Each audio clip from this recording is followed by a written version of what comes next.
12 months before Ayrton Senna sadly passed away, he drove one of the greatest opening laps in Formula 1 history. In this video, I go through the backstory of the event and run through the lap explaining why the majority of Formula 1 fans think it's special.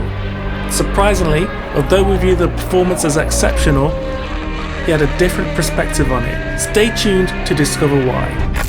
Melton Mowbray, a market town in the Leicestershire district in England. It's a small traditional town known as the rural capital of food, most famous for the Melton Mowbray pork pie. For centuries it was a place to be, with the royal, the rich and the famous spending autumns and winters there. Now, you're probably wondering where I'm going with this. In the spring of 1993, there was also another royal in town, F1 royalty. 5 miles away from the town centre, Ayrton Senna was waking up in his hotel room to the sound of rain. It's the morning of the European Grand Prix, due to be held on a racetrack where Senna first tested a Formula 1 car. Senna knew the rain was his only opportunity to win the race that day. If the race was dry, he'd get destroyed. If you're new to the Senna story, you may be wondering why. Ayrton Senna, arguably the greatest Formula 1 driver of all time, getting destroyed? Well, in 1993, McLaren wasn't the all-concrete team that they used to be like they were in the 80s. The Honda engines had gone, and in was a Ford engine. But not the fastest Ford engine, a customer Ford engine. Benetton was the works team, and they had it in their contract that they would be supplied with the latest spec. Senna's engine would be around 30 horsepower down. Although Senna's down on engine power, there's an electronic device on his McLaren that the Benetton doesn't have. This will come in handy for Senna later on. You may be thinking that I'm implying that Benetton was a top team that year, but no, they weren't. That title went to the mighty Williams-Renault package, a combination that destroyed the field the year before, sometimes lapping 2 seconds faster than the rest of the field. In qualifying for the 1992 British Grand Prix, the lead Williams was nearly 3 seconds faster than Senna. That kind of dominance continued into 1993. At the first race of the season in South Africa, Prost's Williams was lapping around 1 second a lap faster than Senna.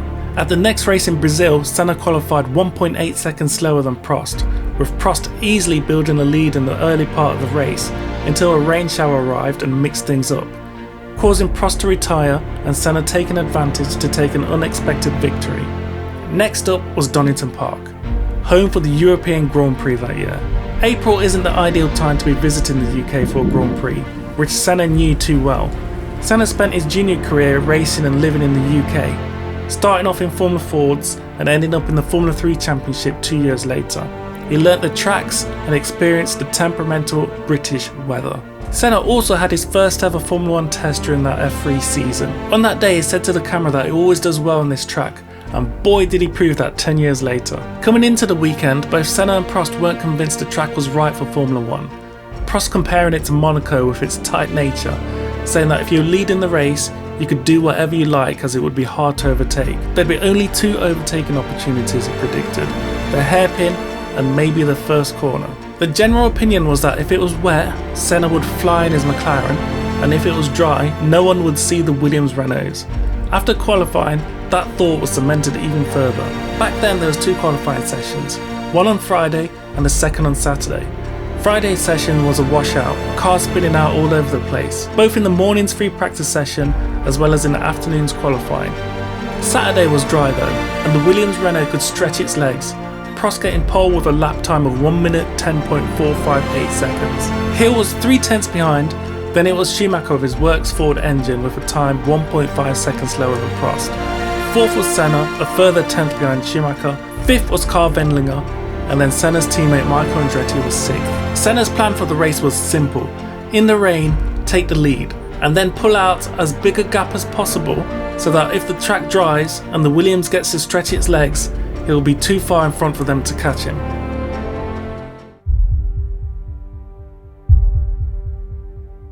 This is it. Donington Park's about to have its first ever Formula 1 race since 1938. The world is about to witness history being made, a race and a lap that will be discussed and reviewed for decades. The red light came on. The green followed around 5 seconds after. Believe it or not, but Senna actually loses a place off the line. As crazy as that sounds, the greatest first lap of all time, and the driver loses a place. We're so used to reviewing great starts of the modern era where cars take multiple positions off the start, but it's what Senna does next that makes it special. Senna's second phase of the launch is much better than Schumacher's. As Schumacher sees Senna coming in his mirror, he moves to the left and forces Senna onto the grass. Schumacher may have Ford's latest engine, but Senna has a device that Schumacher doesn't. As they both approach Redgate Corner, Senna backs out of trying the outside and jinks to the right, claiming the inside line. As they exit the corner, Schumacher's bolted by the fast starting car Wenger. Senna also taking advantage of that device I mentioned a second ago. McLarens are aided with traction control, something that Schumacher's Benetton doesn't have. Up next for the drivers is the Craner Curves, one of the best sections of any track in the UK, a sweeping downhill section that provides awesome views for the crowd in attendance. Wenger takes the racing line and Senna slingshots around the outside. He made it look easy, in fact he's making the whole lap look easy. As they come out of the old hairpin and head to McLean's corner, they're in the second fastest part of the track. He nearly goes into the back of the next car. He's travelling much faster than Damon Hill. Hill later explaining he was cautiously going around the first lap, thinking he'd better be careful in these tricky conditions, something that the majority of the grid was doing. Senna wasn't though. Senna was going for it. Senna done Hill into McLean's, and with that he took second place. Down the road was Prost, in the Williams, a car that Senna wanted to be in this year, but Prost blocked that. Prost had it in his contract that Williams couldn't sign Senna to be his teammate. Senna was furious. He openly called Prost a coward, adding that it shows Prost couldn't cope with Senna.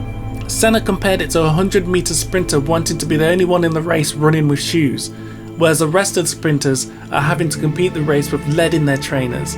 It's safe to say that Senna didn't need any added motivation to try and do Prost in the first lap as well. As the field comes out of Coppice Corner to head down the back straight, Prost has a slight advantage. He's 1 or 2 car lengths in front. Prost maintains the gap down the straight but loses a lot of time in the S's. Senna's right on Prost's tail as they head down to the Melbourne hairpin. As they come down the hill and approach the hairpin, Prost brakes, but Senna brakes much later. Side by side as they're about to turn into the corner, Prost looks over to his right. Only he knows what he's thinking at this moment. Is he surprised, annoyed, or both? We'll probably never know, but one thing's for sure, there's nothing he can do. Senna's in the lead of the race and with a corner to spare.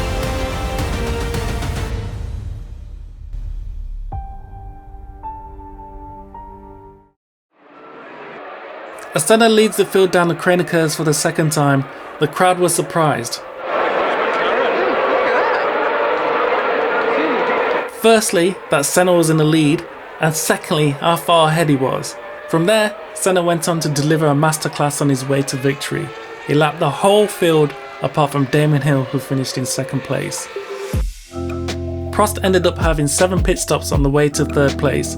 He revealed he had gearbox issues right from the start, saying, "I had gearbox problems, clutch problems, and tyre pressures were not correct," which led Senna to suggest, "Maybe you should change cars with me." What makes a lap and the race so special is how Senna made it look easy, and against such huge names in the sport: Michael Schumacher, Damon Hill, Alain Prost. All 3 would be world champions at some point in their career.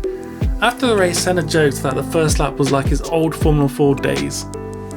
Senna didn't consider it his greatest wet race victory. It felt having traction control when a lot of the field didn't lowered the achievement. His first win in Formula 1 in Estoril 1985 is a race he regarded higher than this one. But most Formula 1 fans still regard the Donington Park lap as the greatest first lap in Formula 1 history.